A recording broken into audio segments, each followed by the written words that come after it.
Welcome to SkyTeam's The Corporate Bartender. If you work in HR or make people decisions in your organization, this is the place to be. Now pull up a stool, belly up to the bar, and join us for The Corporate Bartender. All right, everybody, welcome. Here we are. It is, back up one, Eric. It is episode 59, 21st of October, 2020. It's almost Halloween time, everybody. So, Halloween is when scary stuff happens. So today we're going to talk about some scary stuff. We're going to have a segment that I like to call Difficult Conversations with Lori and Mark. That's what today is going to be about. We do have one new person here amongst us today, Megan. Hey, Megan, I know that you are associated loosely with Mark Russell in some capacity. Why don't you tell us just a little bit about who you are, where you are, and tell us one really boring thing about you. Well, thank you for having me. Yes, I've met Mark earlier this year. We both went through Gallup's Clifton Strengths certification, not together, nice. But around the same time period. And he and I have been partnering on some things. I'm here in Astoria, New York, which is in Queens. And one boring thing about me, I like to crochet. Excellent. Excellent. And that is really boring, Megan. So solid. Thanks. No, welcome. You are welcome here for certain. Looking forward to today's experience. Deborah's just typed in the chat. She says, "Yay, Queens." She's from Bayside. So there you go, Megan. A connection. We'll need to meet up when we can again. When we can do that, right? So shameless self-promotion. I want to plug an article that I put out today. It's called "I'm Not Okay," and that's okay, I think. And you can get to it via my LinkedIn or through this link here, skyteam.cloud/notokay. Love to get your thoughts on it. I posted it in the Bartender Network, which is here. If you're not a member of the Bartender Network, go there and sign up because it's a lot of fun.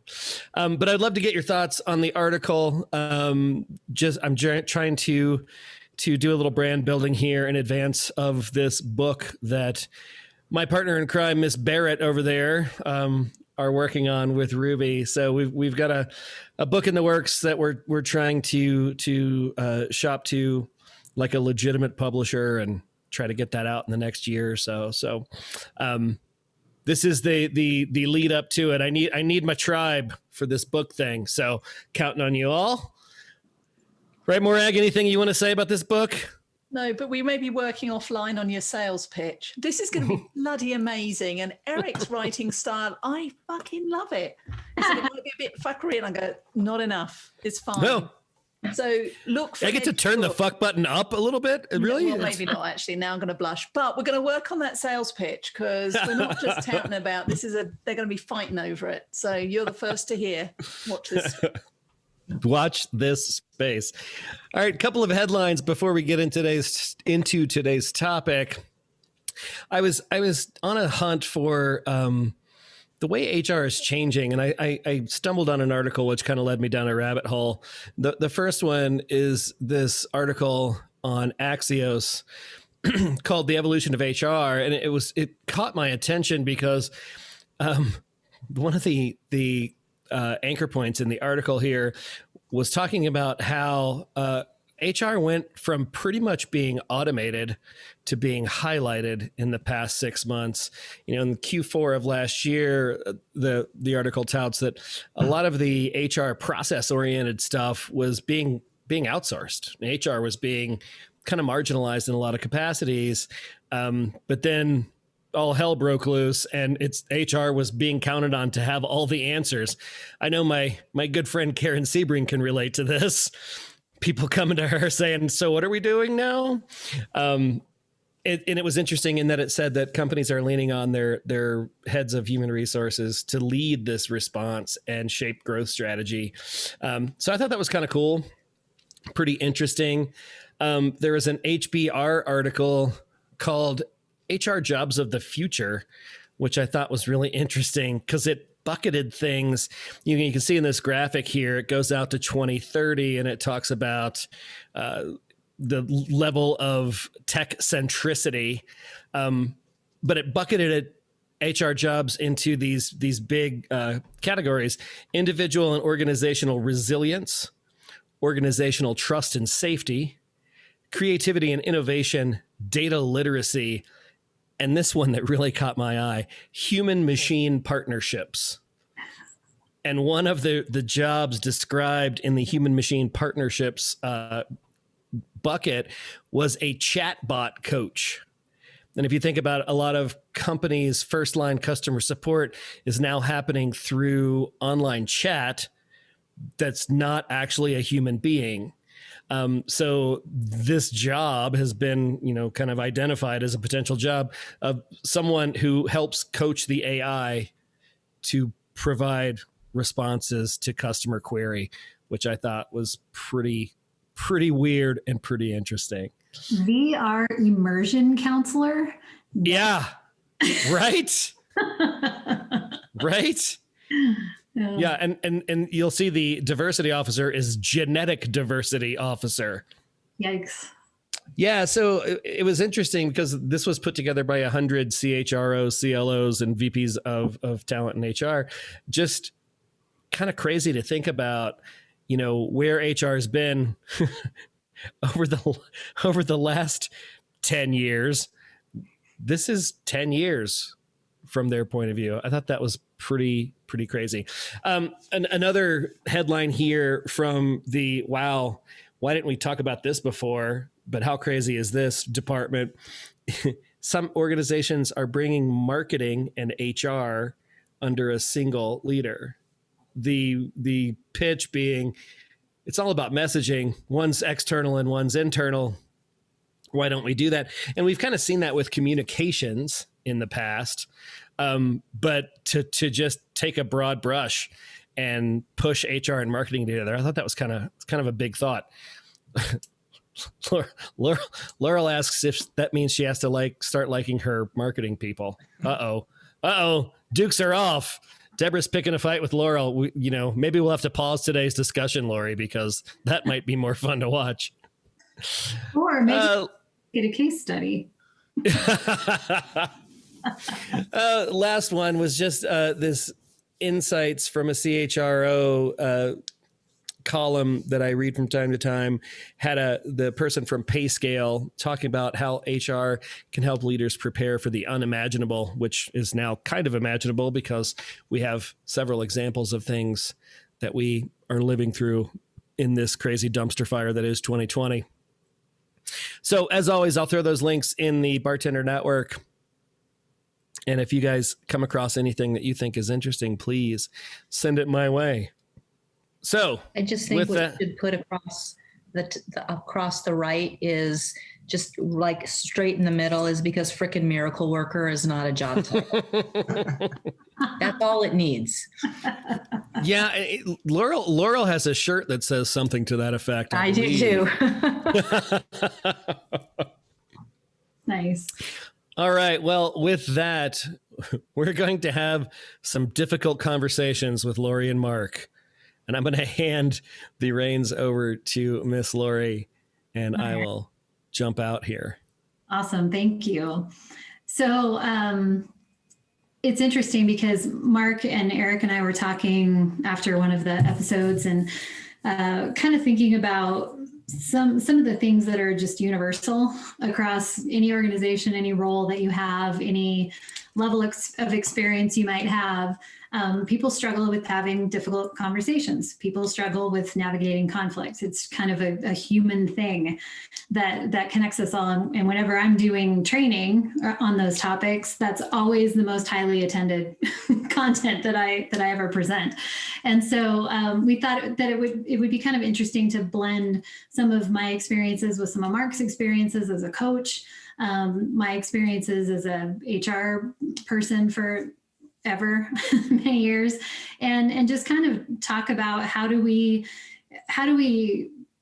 kind of internalize these things ourselves to try to get better, and then what are things that we try to share with others to help them feel better. So So yeah, difficult conversations. I had started a deck and I named it Difficult Conversations with Mark Russell.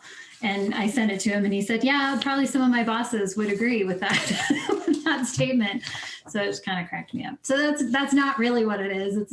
We're just talking about the topic in general. So for those of you who don't know a lot about Mark, I had not met Mark before Bartender. So I have a little bio here for you. So since retirement, he put in quotes, he founded this business relationship group is the name of his business. And he just started that last October. So interesting timing for starting your new business right before this all hit the fan.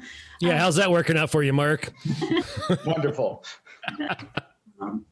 So his focus is on assisting organizations in enhancing their customer success and engagement strategies. His why, which I love this, that you've defined your why. When you get where you're going, don't forget to turn back around and help the next one in line. And he offers extra points to the person who can name that song and artist. Is that ringing a bell for anybody? When you get where you're going, don't forget to turn back around and help the next one in line. Is that Somebody country? Yeah. Always stay humble and kind. Yeah. So that's his why, giving back. His connection to this group, he had originally met Morag as she delivered a leadership development program at eCollege in 2007 and has been an ally ever since. So recently became a Gallup Certified Coach, strongly believes that without the individual contributors and internal team knowing what they do best every day and working together in a customer-centric mindset, business strategies will most likely go unexecuted. So really looking at how does talent and knowing what we're good at drive the execution of whatever your strategy is. He's very appreciative of how Corporate Bartender Group has welcomed him with open arms, feeding his learner strength theme. So it's super fun to have you here always, but especially fun to be talking with you today, Mark. So thanks for that. Well, thank you, Lori. So when we started to talk about this particular topic, part of me wanted to give back to the group because I had been in a receiving mode basically for 3-4 months, learning from all of you. And so I posed the opportunity to Eric, and he included Lori right away. I didn't know Lori was the co-bartender, or else I would have been tipping a lot more, from that perspective. So, but it's true. It's a true story. Yes, and your check is in the mail, Eric. So I must be lost someplace. Yeah, it's okay. But most of my career was as a practitioner. So mostly being in sales management, account management, customer success, strategic partnerships, use a variety of different titles. And this is one that, as I've started working with this one organization that is in the K-12 education business, these things are really starting to pop up. And first I'll say that confidentiality is core to my business. As I'm working with all the individuals. And so, but I feel that since I'm with HR professionals, I can share a little bit more context, so it makes a little bit more sense around what we're looking at. So the whole concept of this really became more from a woman who basically is in her, I'll say, late 20s, originally from the Bronx, New York, very tough-minded, very direct, very passionate. And she emancipated herself from her parents at the age of 13 because she just said issues that I prefer not to go into. She helped raise her younger siblings, and she's evolved to where she was working part-time, put herself through school, didn't stay in that particular career. She was told, when she was working part-time, gee, you really shouldn't do this school thing. It's not going to really amount to anything and help you, which only motivated her, all the more so as a tough-minded New Yorker. And from that perspective, she's now with this organization. And she's worked her way up to now a team lead. Unfortunately, probably 4 or 5 months ago in a meeting, her director, who I also had previously coached during the early stages of COVID, turned around and in a meeting with her and one of her peers said, hey, great news, you guys are going to get promoted to manager. Well, you know the rest of the story. About a month and a half ago, one was being told you're being promoted, the other one, nothing. And then she's like, well, what do I have to do to get promoted? And she goes, well, first thing, you got to help clean up this 400 caseload of, customer contacts and things that they do in their department, et cetera.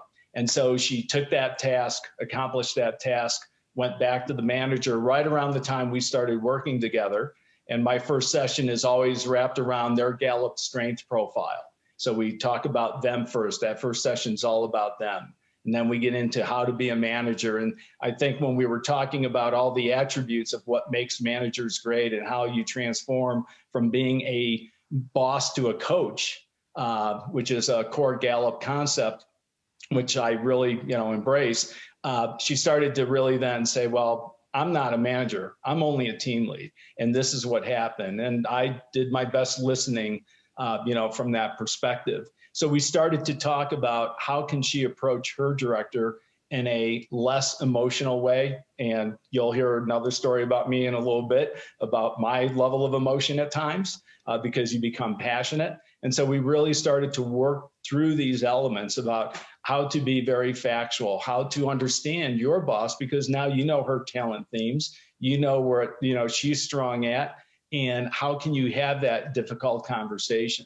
How can you really say, okay, what's happened in the past, we can't worry about. What do we focus on today? What do we look for in the future? Along with that, we also, and I have this friend who wrote this great book called Cultivate. I can't remember her name, but I also incorporate my 4 relationship types as a part of my leadership development program for them. And we spoke about who are your allies, your supporters, rivals, adversaries, and how do you differentiate between those? And she said, well, I talked to the other, quote, new manager who I thought was my ally. And I can't believe that she asked me, well, why do you want to be a manager? And all of a sudden she was like, okay, now I felt like she was no longer supporting me. I feel like she's my adversary. She's not supporting me. And I talked a little bit about, well, let's take a step back. What was the intent? How did you receive it? And from that perspective, now we turn around and say, what's our next level of conversation? And believe it or not, something obviously hit a nerve. It hit her hot buttons. So Lori? So one of the things that we talked about is kind of a critical concept around this is this idea of intention versus impact, right? Because that's a thing that we that we can struggle with on kind of a regular basis, right? Where we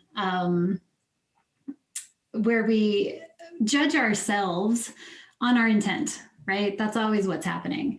However, we judge everyone else on their impact, right? Which means we're always being judged on our impact on others, right? So we have this kind of almost a double standard where I know what my intention is, and that's where I'm coming from, but I'm going to judge everybody else on their impact on me. And so one of the things that we talk about a lot, and this fits in so many different categories of of leadership or just communicating with other humans, is really stepping back to understand where are their differences. If our intention doesn't always match our impact, then that's where a lot of conflict can happen. That's where a lot of difficult conversations can arise. That's where a lot of hot buttons can be pushed.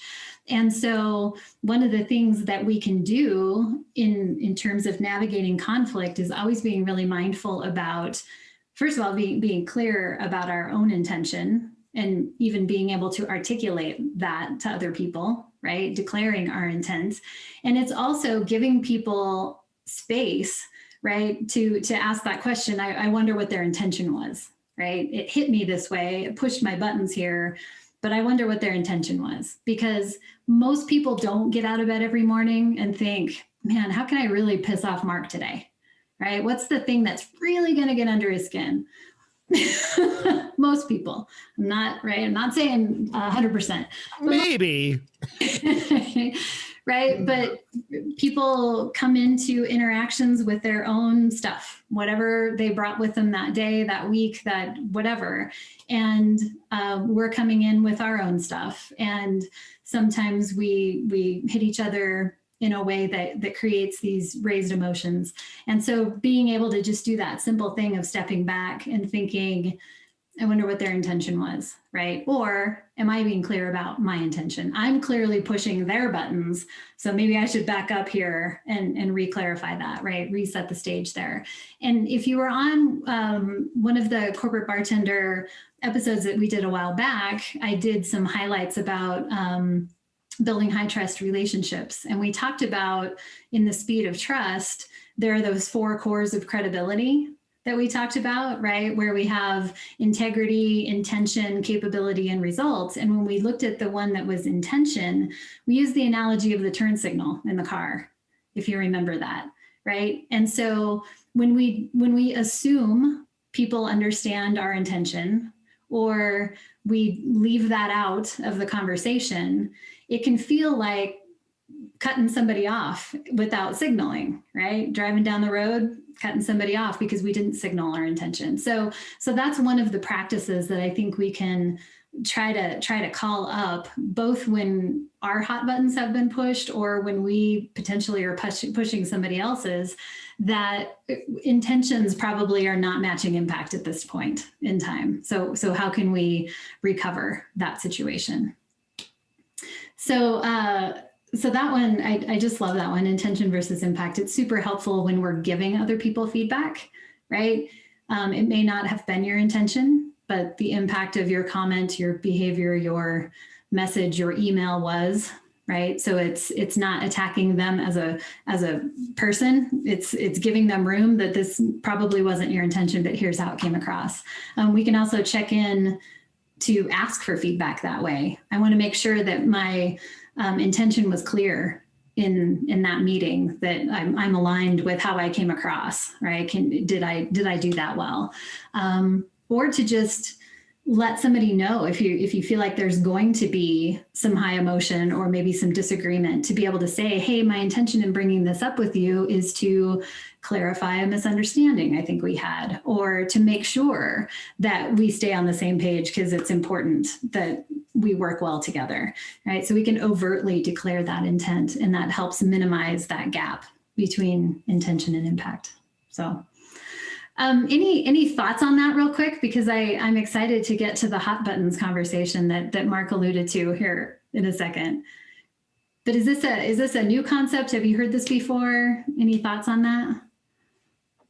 Laura Chapin in comments said, so true. I think the ladder of inference is great too, related to the concept. Yeah, crazy how fast we make assumptions and act on them. Yeah. Yeah. For sure. I love this concept. We preach it in just about every workshop that we do, because it's so relevant, right? The stories that we write about other people's messaging because of our lack of understanding of their intention, right? It's so relevant, I think, to just about every human interaction that we have. Yeah. Yeah. And one other point I'll share is, and thank God Morag doesn't charge me like a royalty every time I use the amygdala hijacking example. But that's so true, because then all of a sudden when you're in that emotional state and the impact is like you're going all over the place, and all of a sudden everything else turns bad. And that's where, part of my coaching with this one person was, okay, sometimes you do have to take that step back. You have to go out for that walk. You have to do some different things just to get your mind off of that and then come back. I remember in the early days of email, the dreaded, I accidentally hit reply all instead of just reply. And then I've had more than, quote, one coaching conversation with Mark, maybe you should think about that 24-hour rule.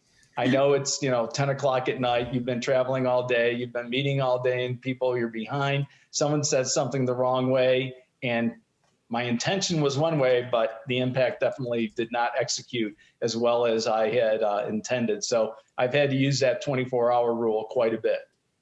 Yeah. Yeah.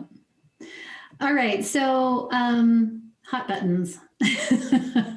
what is a hot button, right? These are words, actions, people, situations that can just set you off, right? And hot buttons can become an irritant, right? Enough to actually provoke conflict or to raise the, amygdala hijack kind of response where you just kind of have a reaction versus choosing a response to something, right? And so, but they're different, and they're very for different people, and they're highly contextual, right? Because as I love when Eric says this when he's talking about hot buttons, he says there's some things that I could say that wouldn't even faze you, but if your significant other said them, you would lose your mind, right?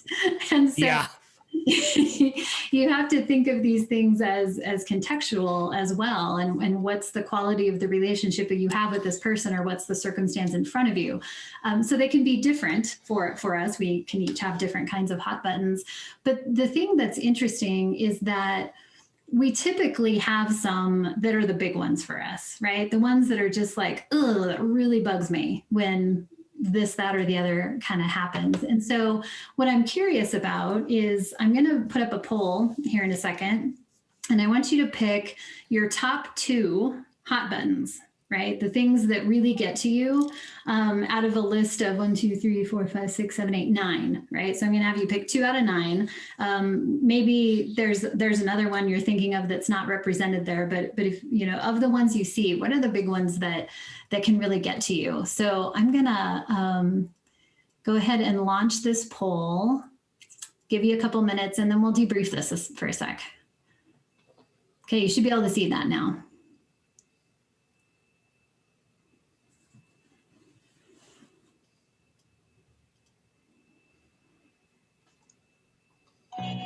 Only 2? Only 2. If I set the poll up correctly. It only lets you pick one. Okay, pick your top. I can only pick one. That really sets you. What's the one that really sets you? That's my fault. You can't Sorry. click it. Why we can't have nice things, Eric? I had one job. He did it just to demonstrate hot buttons under pressure. Nicely done there, Eric. Thanks. Thank you. You know me well, Morag. Great experiential learning. Okay, looks like maybe one more person to vote. Are we good? There it is. Okay, so let's take a look at these results. Okay, so it looks like the one that came in the highest was the untrustworthy or suspicious characters. Can be a hot button for many of you, okay? Looks like we've got kind of the openly hostile, aggressive kind of person, right? Seems pretty off-putting for a few. Micromanaging, unreliable, yeah. So, and you can see some of these others, right? Perfectionist or unappreciative, or the aloof, the abrasive, snarky pants. So there's a lot of different things that can just set us off and get under our skin.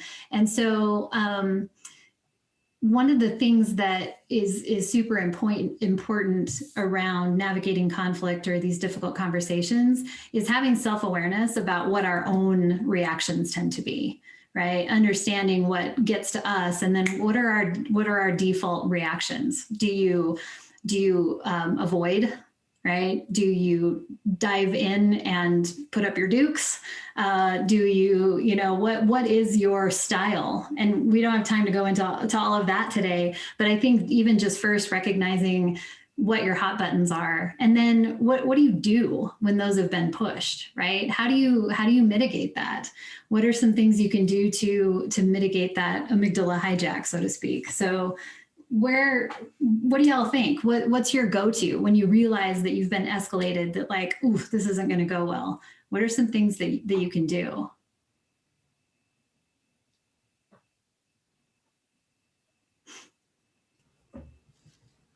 This is the audience participation part, other than Lori and I. So You go. just want to remind everyone. And I just want to point out, I did click on hostile. So I'm feeling a little got at now. So I come out fighting. Okay. All right. Laura, you talk about this all the time. Look at people's behavior with curiosity and try to take a step back and tell yourself that this isn't malicious intent, and try to inquire and have that conversation with the person and try to stay level-headed about it. Yeah. That curiosity versus judgment is a simple concept and super hard to do in the moment when you want to come out fighting. Right? Yeah. When you have, I can't believe you just said that experience. Yeah, Eric? Yeah, I mean, for me, it's creating space, right? Because there's a fundamental difference between reacting and responding. And with any sort of space, whether that's taking a breath, whether that's, pushing the pause button and asking for that conversation to happen later, whether that's just asking yourself a question, because, as Mark, as you know, when you hijack, your bloodstream is loaded with hormones, cortisol, testosterone, epinephrine, and blood and oxygen are directed away from your brain into your large limbs because you're going to fight somebody or you're going to run away. So a question actually redirects blood flow back up to your brain, blood and oxygen, and re-engages neocortical function, which gets subjugated when your limbic system hijacks you out. So putting in just a comma in that conversation, because I don't know about you guys, but who here has ever been in an argument with somebody where in the middle of the argument, you realize that you did not give a shit about the thing you were arguing about? Right? You have this out of body experience where you finally come back into reality and you say, I don't really care which side of the sink the soap goes on. Why am I arguing so hard about it? Drop the shovel, dude. So it's that space bit. Yeah, that's my thing. Yeah, even just that simple, like if you can think of nothing else, to just breathe and think about, I'm breathing right now, right? Because it diverts the attention from the emotion back up into your thinking brain. And for sure. Then you can start to choose a reaction. Then you can start to say, what's my next move here? Instead of turning around and going, well, that wasn't my best work. Right. But, there's a lot of things. And Mark, I want to get to what you had a really insightful thought about hot buttons and how we react as well. So before I flip to this next slide, do you want to share what you talked about around somebody commented about you with hot buttons? Yes. So there was a time, believe it or not, and some may debate there still is, but I had a boss that as we went through like budget period and things, as I talked about, one of my hot buttons was questioning my integrity, questioning how I was performing, not so much from a numbers perspective, but more of, did I know as much as I should about our customers and things like that? And I took a lot of, effort in making sure I understood and I could debate, from that perspective. But I had a boss one time said, when it comes to the projection time and the budget time, you become Vesuvius. You're very calm and everything. And then all of a sudden, boom, some hot button hits you. And then all of a sudden you just kind of, lose your train of thought. And some of the best coaching I got from him, as well as how I'm helping other people, is think of a situation when the shoe's been on the other foot, and that calming person that I'm frustrated with and I'm, emotional about, how did they react in a positive way? And then all of a sudden try and rewind that, rewind that scene to say, okay, now this is how I have to mirror. This is how I want to mirror myself. So let me think back to that. And one of the other things we talk about too is that sometimes your greatest attribute becomes one of your bigger detriments. And so they had raised to me the fact that, Mark, you're so passionate about what you do because you want the best for your customers, you want the best for yourself, the company, but sometimes you let that passion overtake you. And candidly, that's where, I've had the conversation with the one person now. It's like, you're so passionate about what you do, and you're so passionate about how you've persevered and how you've persisted, and you haven't given up. But now when you got frustrated, that passion came out kind of in that wrong way, from that perspective. So again, those are things that, we also try and help people understand better. And I'm still learning, how to refocus some of that energy. One of the, again, not a shameless plug, but from a strengths perspective, the good news is as we're working with teams and they all understand where everyone is coming from, it's that diversity that really brings it together. I'm a futurist. I can look strategically. I can think 5 years out, but I always had this, no disrespect, but the Debbie Downer, the negative Nelly, or maybe it's now negative Neil, just to be equal footing. They're always shooting me down. But what you find out is, well, no, they're analytical. They're deliberate. They're the ones that want to dot the I's and cross the T's, and they want to make sure operationally everything is sound, so you can execute that. But when you're in the middle of those conversations and you don't understand what other value someone else is bringing, then all of a sudden you run into that. All of a sudden now you have conflict between two employees. Don't put me in another meeting with so-and-so because they're just a pain in my ass all the time. And, and that's not the intent, going back to our intent and impact. So. Yeah. Nice. Yeah. So those hijack moments, or those, right, hot buttons getting pushed, there's kind of these simple things that we can think about, right? Those kind of first level immediate things that we can try to become habit, where breathing, right? Job number one, the deep breath. If you're not able to take a break or step away or whatever, really just breathing. If you can take a break, totally fair. If it's a written communication, that's a little bit easier to do. You can maybe draft your email, but not send it, and go take a break and then come back and revisit that. But it's also completely legitimate in the moment to say, I'm probably not going to respond well right now. Can we take a break for a couple of minutes so I can, just clear my head for a minute, right? Rather than just forging forward, just acknowledge what's true for you, right? I'm a little worked up right now, probably not going to say things that I mean. So can we take a break?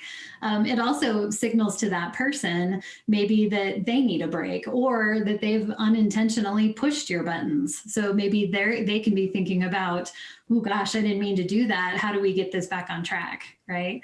So taking the break, literally changing your physical posture you'll notice, right? Why are my hands clenched? Right? Why am I gripping the edge of the table? Why are, whatever is going on, if you can just get into your body and be thoughtful about, okay, I just need to lean back for a second, right? Some of those simple things can change how your brain is processing in that moment. So I'm always amazed at how 15-year-old teenagers determined and figured out how to push their parents' buttons. I'm just, Oh, like they're masters at that, dude. Yeah, there must be a class in school that they give now, because it's amazing how we, even as adults, right, or we think we're adults, you get that same situation even at home. Yep. So, being a former child myself, I'm sure I did that once or twice as well. So it's payback. Yeah. Whenever I do the hot buttons exercise, I use a thing that my oldest child used to do to me, because I'm a professional at this. I know what to expect. I know how to engage in this sort of psychological warfare. And without fail, every time she would do a thing that's a very complex teenage girl maneuver, I call it the sigh roll. It's where one rolls their eyes back into their head while simultaneously exhaling very loudly. It looks like this.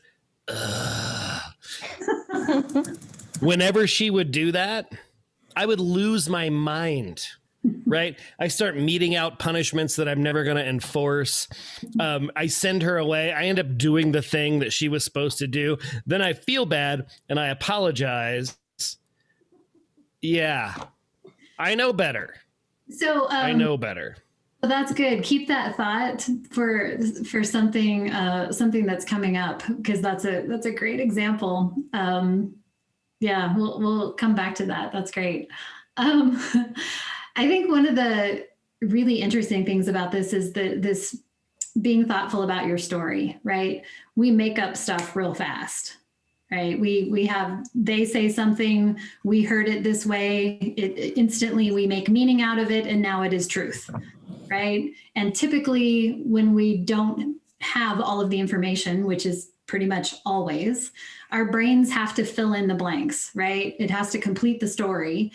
And for whatever reason, as humans, those stories tend to be personal and they tend to be negative, right? The story that we fill in usually does not grant space for, I wonder what their intention was, or could 1% of what they said be true, right? That's not our initial reaction. Our initial reaction tends to be very personal and negative. So even just pausing that to say, okay, I've written a story here, right? Lori. Yeah, Laura. On that one, I love that you just reminded me of that. Not where I am now, but the firm I was before.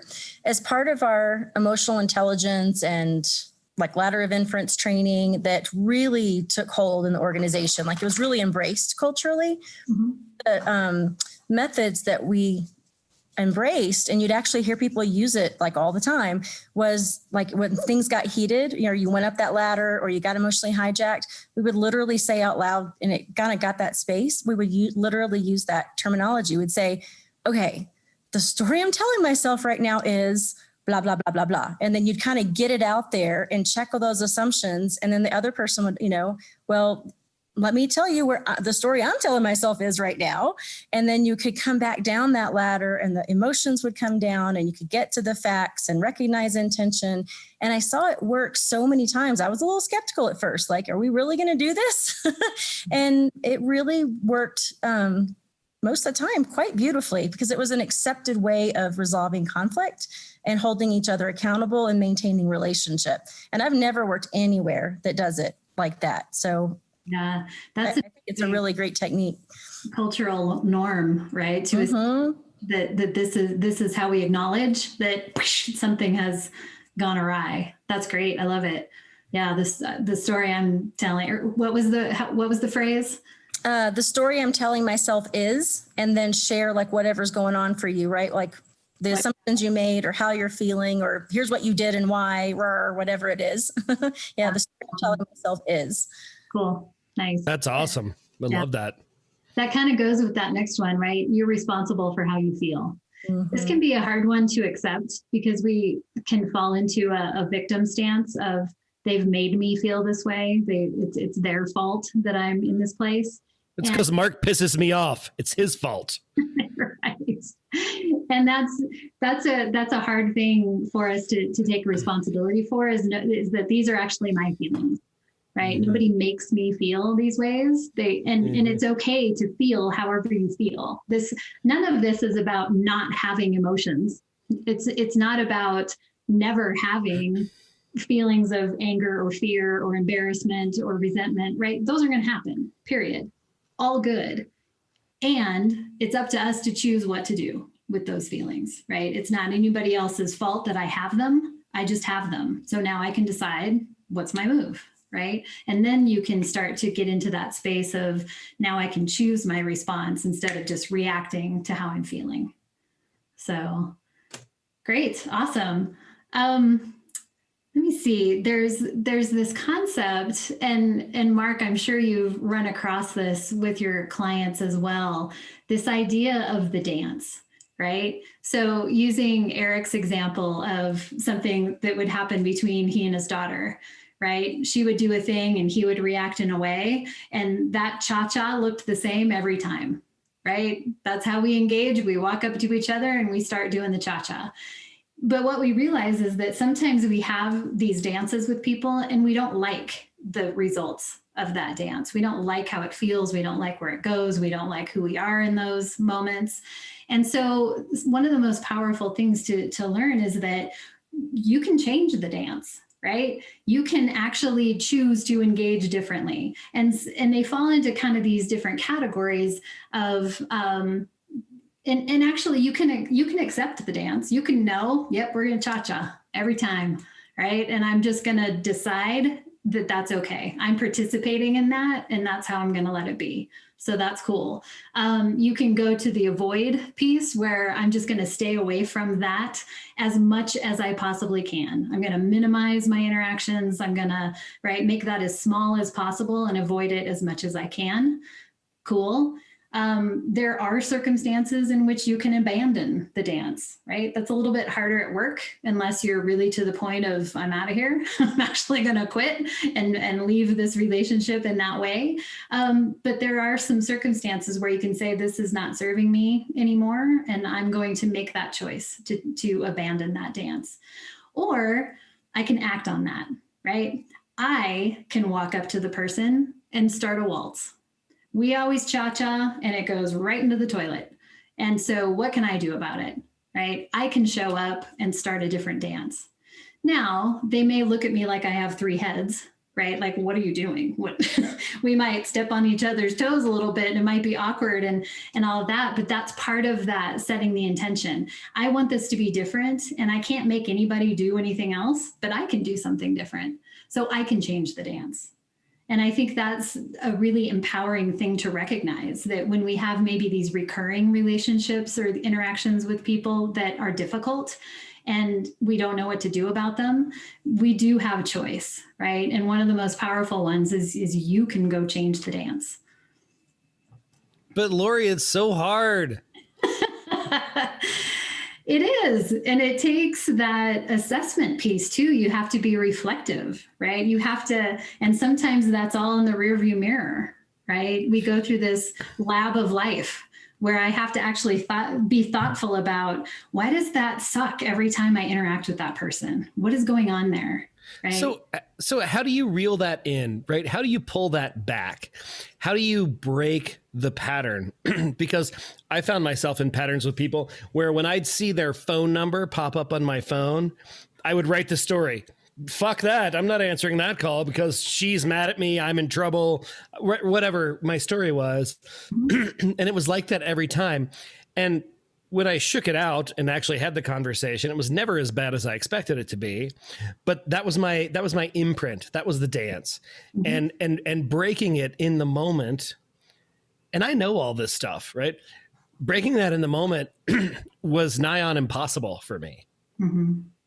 You know, sometimes it really depends on the size of the organization or the team that you're with.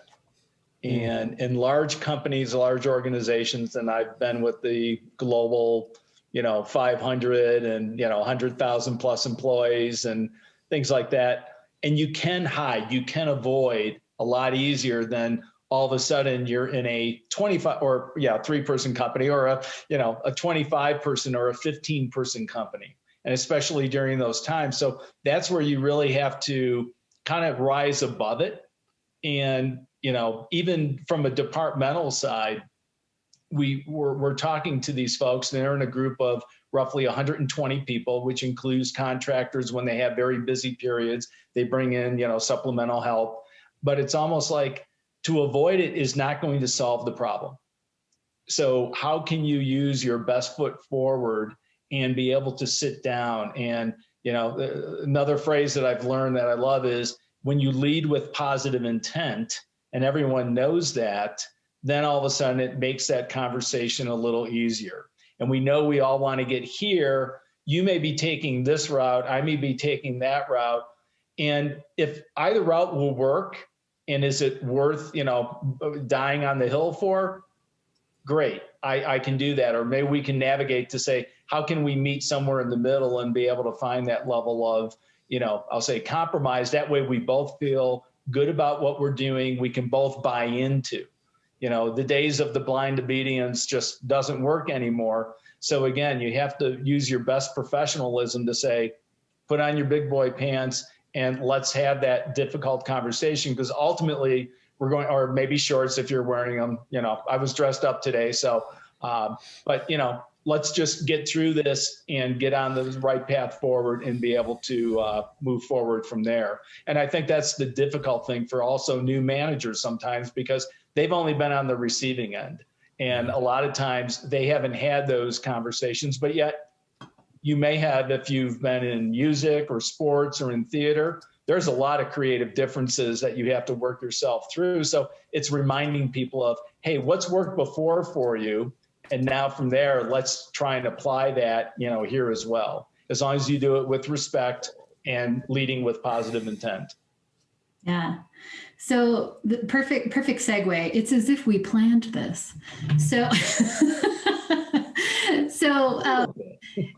one of the things that I find resonates with people when I'm working through this kind of concept is there's a lot going on this slide. So let me try to break down a little bit. So on the left-hand side where it's red, right, the text is in red, and we can all relate to these kinds of experiences or feelings within ourselves, or even outcomes that we can have when we're in conflict, when we're hijacked, when we're dealing with a difficult conversation, right? Where we feel compelled to protect and defend and to be right and to win, and right, it can become hostile, and it's all of those things that feel red, right? They feel escalated.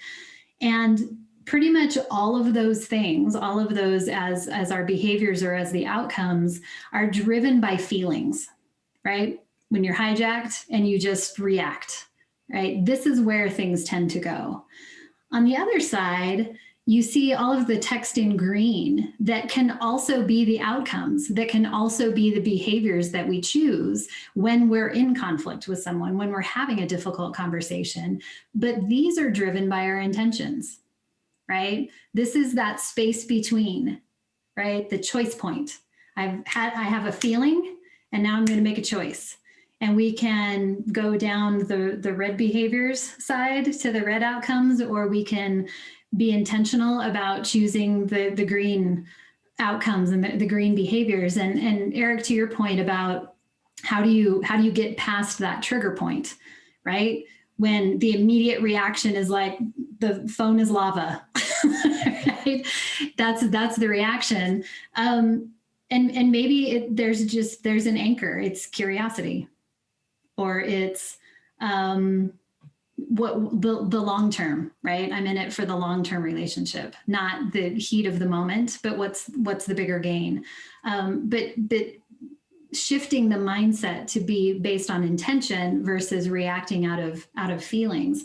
And when you look at the triangle in the center where you have intentions or how we're perceived, either way, on top, and you've got behaviors on one side and you have feelings on the other.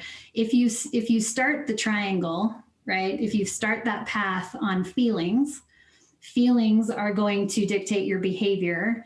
That's going to be how you're perceived. That's probably going to reinforce the feelings that you have, which is going to double down on your behaviors, right? And you keep going around the circle until you're driven into these red outcomes, right?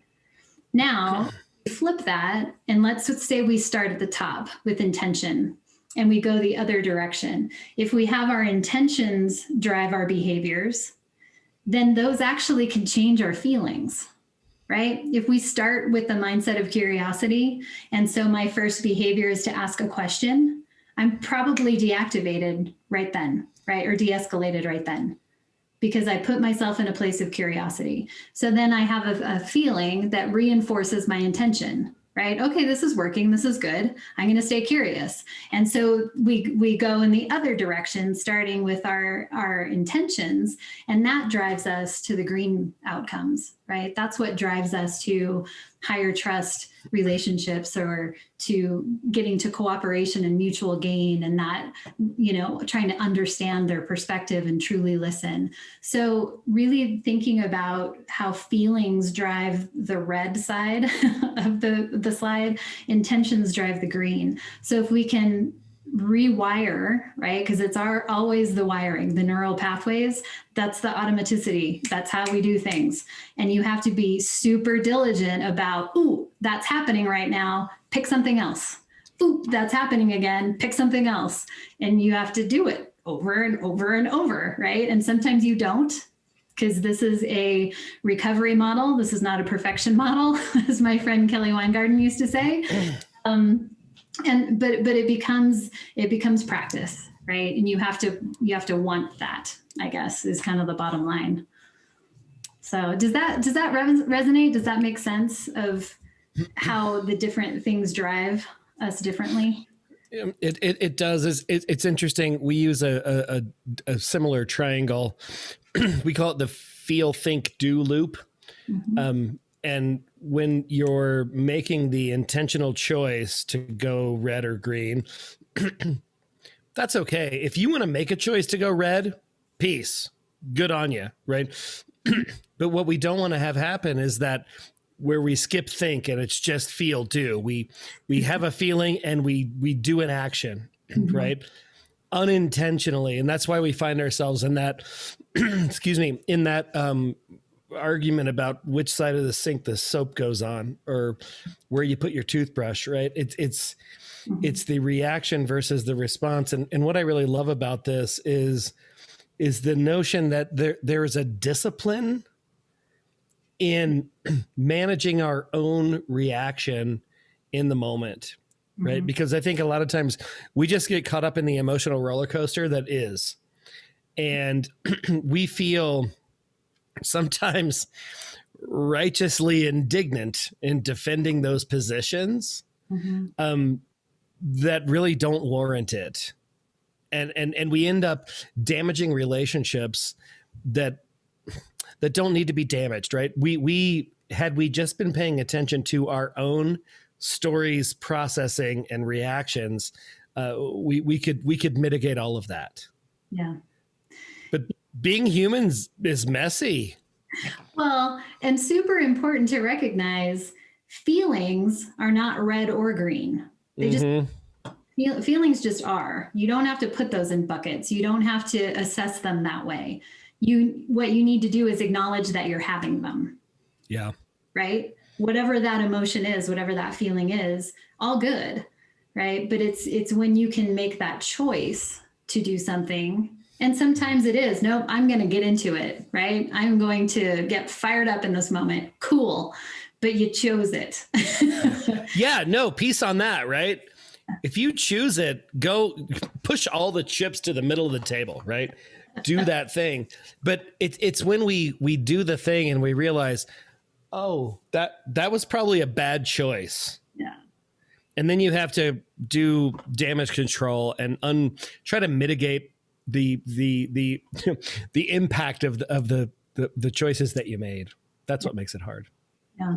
My last point will also be is how you express and the volume of your voice. One of the more interesting conversations I was on the outside is I had a client and I had our chief technology officer talking to each other about some significant challenges my client had because of bad product and bad product performance. But they spoke very softly to each other.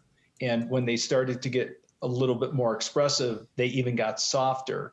And I finally had to break a little bit of the ice saying, Steve and Vance, would you please speak up so I can at least hear what you guys are saying? Because they kept on talking so softly, but that was their way to make sure that everything was de-escalated. So I do try and also help people, and I've learned it myself, even though, when you're in sales and customer support, you want to be expressive, you want to be, enunciate and everything, but it's like the softer you go, the less you're likely to go into that amygdala hijacking and keep yourself nice and calm. Yeah. So, what questions do you guys have for Lori and Mark? You can chat them in. You can come off mute. And I know we're at our 5 o'clock, 5:02 actually. So if you have to drop, please, we totally understand. Yes.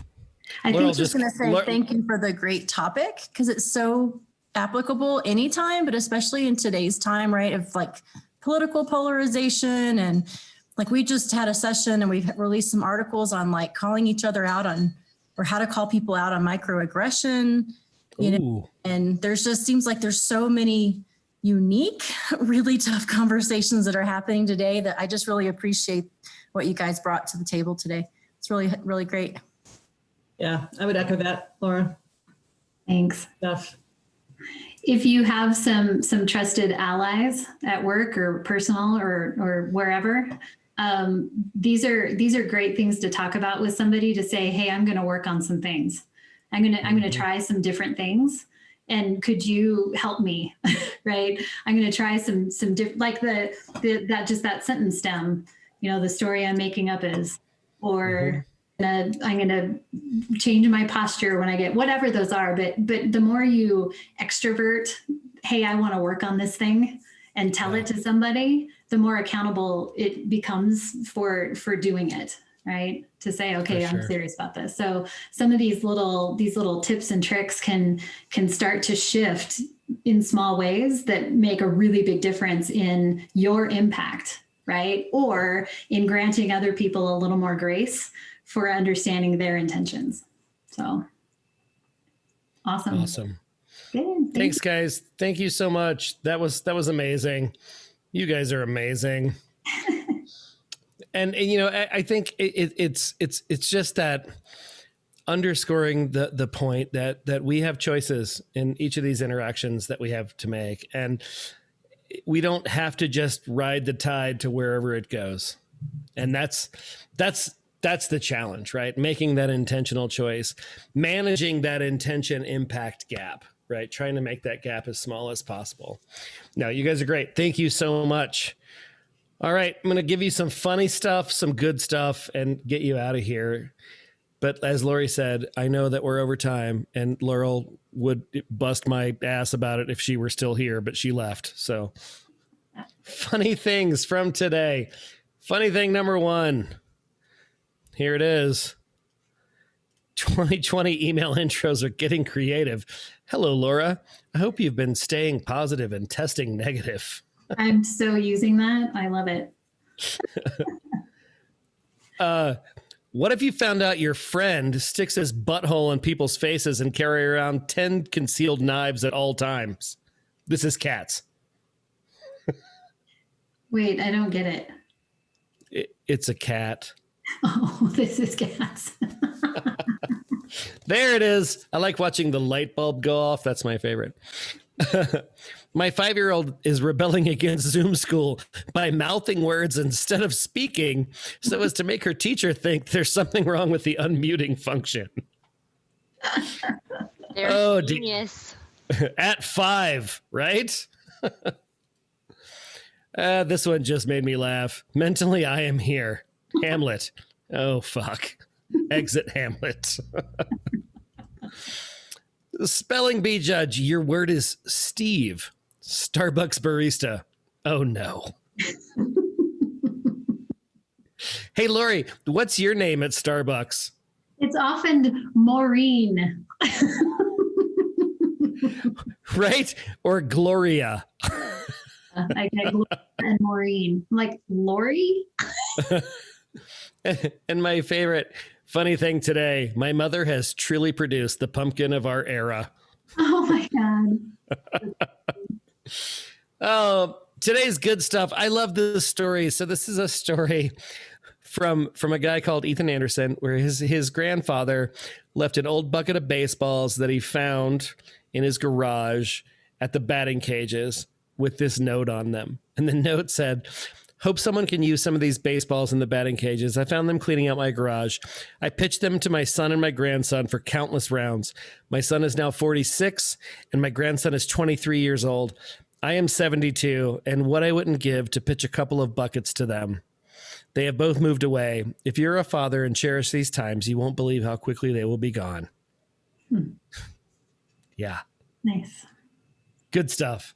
And then today's semi-quarantine cocktail is I'm just fucking tired. It's a riff on the gimlet. You need 2 ounces of gin or vodka. I can't take even one more crisis. A little bit of lime juice. And can the election be over already? And seriously, that's all there is in a gimlet? It's vodka and lime juice? Really? I didn't know that. Oh, you guys are amazing. Thank you so much. Thanks to Lori and Mark for all their good work today on difficult conversations and helping us unwire our amygdala hijacks and the stories that we write. You guys are all amazing. I love each and every one of you. Big ups. we'll see you next week. Next week's going to be fun. Ben's going to be on next week. He's going to do some magic and some communication talking. So you don't want to miss Ben. Next week's going to be a good one. All right, guys, if you have any ideas, questions, ideas for topics, people we should talk to, please let me or Lori know, and we will get that on the schedule. Love each and every one of you. We'll see you next week. Thank you so much for joining us today. If you had a good time and learned a thing or two at today's happy hour, please share it with your friends. If you want to join our tribe, head on over to skyeteam.cloud/TCB or email us at info@skyeteam.com. That's SKYE team.com. Thanks again, and remember, you've always got friends at the Corporate Bartender.